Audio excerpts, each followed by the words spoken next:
அல்லாஹ் ஹலாலா கொஞ்சத்தை கொடுத்தாலும் அது போதும் இல்லையா? நம்முடைய முன்னோர்கள் வெறும் ஹராம் மட்டும் அல்ல, ஹலால கூட தவிர்த்துக்குவாங்க. சந்தேகம் வந்தா போதும், அதை எடுத்துக்க மாட்டாங்க, அதை அறவே எடுக்க மாட்டாங்க.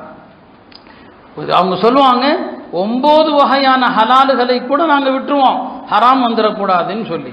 இன்னைக்கு நாம் அதில் பேணுதல் இல்லாமல் இருக்கிறோம். தந்தை சம்பாதித்த சொத்து ஹராமான சொத்தா இருந்தா முன்னோர்கள் அந்த சொத்தை எடுக்க மாட்டாங்க, அந்த ஹராமை சதக்கா தான் செய்வாங்க. இப்பயும் சட்டம் அதுதான். உங்களுடைய தந்தை விட்டு சென்ற சொத்துகள் ஹராமா இருக்குதா, பேங்க்ல பணம் வச்சிருக்கிறாரு, அதுல வட்டி பணம் இருக்குதா, அந்த வட்டி பணத்துக்கு வாரிசாக முடியாது, அதை நீங்க சதக்கா தான் செய்யணும். அவர்கள் முழுக்க ஹராமான செல்வத்தை விட்டுட்டு போனா வேண்டாம், அதையெல்லாம் சதக்கா செய்யுங்க, நீங்க ஹலாலா சம்பாதிக்க முயற்சி பண்ணுங்க.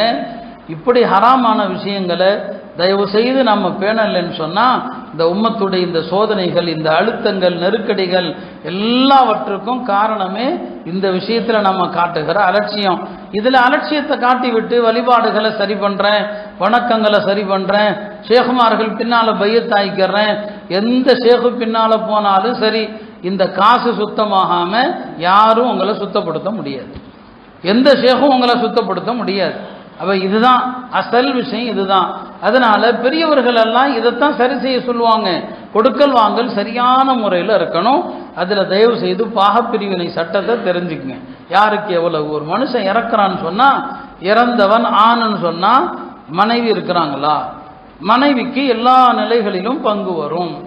இறந்தவருடைய மனைவிக்கு, அவருக்கு குழந்தைகள் இருந்தாங்கன்னு சொன்னா அந்த அம்மாவுக்கு 8ல் ஒரு பாகம் வரும், குழந்தை இல்லை 4ல் ஒரு பாகம் வரும். ஒரு ஆண் இறக்குறான்னு சொன்னா, ஒரு பெண்மணி இறக்குறாங்கன்னு சொன்னா அந்த ஆணுக்கு கணவன்கிற முறையில் எவ்வளவு பங்கு வரும், அந்த இறந்தவருக்கு தந்தை இருந்தால் தாய் இருந்தால் எவ்வளவு பங்கு வரும். இதுதான் அடிப்படையான சட்டங்கள். இந்த சட்டங்களை தான் குர்ஆன்ல ஹதீஸ்ல தனியாக அவ்வளோ தூரம் விவரித்து சொல்லப்பட்டிருக்குது. அந்த சட்டங்களை நாம மதிக்கிறது. அருமையானவர்களே, பெருமானார் ஸல்லல்லாஹு அலைஹி வஸல்லம் அவர்கள் ஹலாலான முறையில் சம்பாதித்து பிள்ளைகளுக்கு சொத்துக்களை விட்டுட்டு தான் போக சொன்னாங்க. சொத்துக்களை சேர்க்கிறத பெருமானார் தப்புன்னு சொன்னதில்லை, சேர்க்க சொன்னாங்க. சாது பின் அபி வக்காஸ் அவர்கள் ஒரு நோயில மௌத்தாயிருமோன்னு அவருக்கு ஒரு பயம், அதுக்கு பின்னாலையும் நலமாகி அவர் இருந்தார், அது வேறு விஷயம். ஆனா அவர் ஒரு பயத்தில் இருந்தார், இந்த மௌத்துல மரணித்து வருவோமோன்னு. ஏன்னா அவருக்கு வந்த வியாதி இதய சம்பந்தப்பட்ட வியாதி, இதய வியாதி எப்பனாலும் என்னங்க மொத்தா போயிடலாம், அந்த மாதிரி ஒரு பயம். நபி ஸல்லல்லாஹு அலைஹி வஸல்லம் சந்திக்க வந்த போது அவர் சொன்னார், யா ரசூலல்லாஹ், என் சொத்தை பூரா நான் தர்மம் செஞ்சறேன்னு சொன்னார், எல்லாத்தையும் தர்மம் பண்றேன்னு சொல்லி. நபி ஸல்லல்லாஹு அலைஹி வஸல்லம் சொன்னாங்க, இல்ல வேண்டாம், உன்னுடைய வாரிசுகள் செல்வந்தர்களாக இருப்பதான் நல்லது, அவங்க அடுத்தவங்கள்ட்ட தேவையாக வேண்டாம், அதை கொடுக்காதுன்னு சொன்னாங்க. அபூ லுபாபான்னு ஒரு சஹாபி, அவர் ஒரு தவறு செஞ்சிட்டாரு.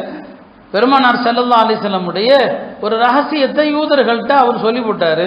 ஆஹா, இப்படி தவறு செய்து விட்டோமேன்னு சொல்லி மஸ்ஜிது நபவியில ஒரு தூண்ல தன்னைத்தானே கட்டிக்கிட்டாரு. அல்லாஹ் என்ன மன்னிச்சிட்டேன்னு சொல்லாத வரைக்கும் நான் இந்த கட்டை அவிழ்க்க மாட்டேன்னு சொன்னாரு. தொழுக நேரத்தில் மக்கள் அவிழ்த்து விடுவாங்க, தொழுவாரு, தொழுது முடிச்சுட்டு அந்த தூண்ல தன்னைத்தானே கட்டிக்குவாரு. கிட்டத்தட்ட 9 நாள் எதுவுமே சாப்பிடாம இப்படி அந்த தூண்ல கட்டிக்கிட்டார். 9வது நாள் அல்லாஹ் இந்த ஆயத்தை இறக்குனா, வலவ் அன்னஹும் இவ்வலமு அன்ஃபுஸஹும், தங்களுக்கு தானே அநீதி இழைத்துக் கொண்டு அல்லாஹ்வுடைய தூதராகிய உங்களிடம் அல்லாஹ்ட்ட பாவ மன்னிப்பு தேடி நீங்களும் அவர்களுக்காக பாவ மன்னிப்பு தேடினால் அல்லாஹ் அவர்களை மன்னிச்சிருவான். இந்த ஆயத்து இறங்கின பிறகு நபி ஸல்லல்லாஹு அலைஹி வஸல்லம் அவரை விடுவித்தாங்க. விடுவித்ததுமே அவர் சொன்னாரு, யா ரசூலல்லாஹ், நான் இந்த தவறை செய்யறதுக்கு காரணம் என்ன, யூதர்கள் வாழ்ந்த பகுதியில் எனக்கு இருந்த ஒரு வீடு தான், ஒரு சொத்து தான் காரணம், அந்த பாசத்தில் தான் நான் இந்த தப்பை பண்ணிட்டேன், அதனால அந்த பகுதியில் இருக்கிற அந்த சொத்தை நான் அல்லாஹ்வுக்காக கொடுத்துறேன்னு சொன்னாங்க. பெருமானார் தடுத்துட்டாங்க, எல்லாத்தையுமே கொடுக்க அனுமதிக்கவே மாட்டாங்க. 3ல் ஒரு பங்கு சதக்கா செய், மிச்சத்தை உன்னுடைய குழந்தைகளுக்கு வை, உன்னுடைய பிள்ளைகளுக்கு வை.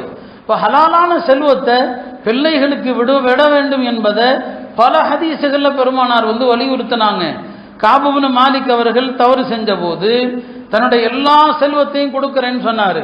நபி ஸல்லல்லாஹு அலைஹி வஸல்லம் வேண்டாம், 3ல் ஒரு பங்கு கொடு, மிச்சத்தை வாரிசுகளுக்கு வை.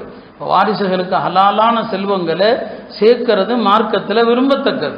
அதுக்காண்டி ஒரு மனிதனை ஹலாலா உழைக்கிறது பெரிய நன்மைக்குரிய விஷயம். அவர் அல்லாஹ்வுடைய பாதையில் இருக்கிறாருன்னு சொன்னார். ஆனால் எல்லாமே ஹலாலான முறையில் இருக்கணும். ஆனால் எனவே அருமையானவர்களே, எல்லா விஷயத்திலும் நான் சொன்னது போல ஹலால் தேவை.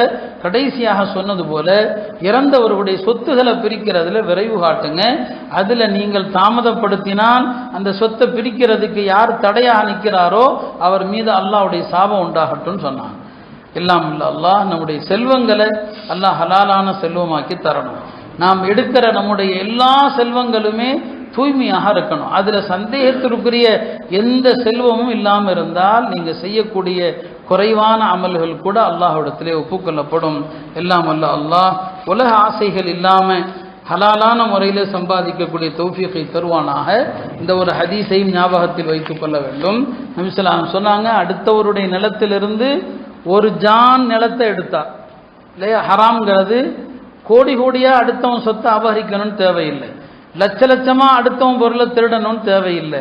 அடுத்தவருடைய நிலத்திலிருந்து ஒரு ஜான் மல்லம கீத ஷிபிரின் மினல் அர்த், ஒரே ஒரு ஜான் நிலத்தை நீங்கள் அடுத்த ஒரு நிலத்திலிருந்து எடுத்துட்டீங்கன்னா மறுமையில் அவனுடைய கழுத்தில் 7 பூமி மாலையாக போடப்படும் சொன்னாங்க. என்ன அர்த்தம்?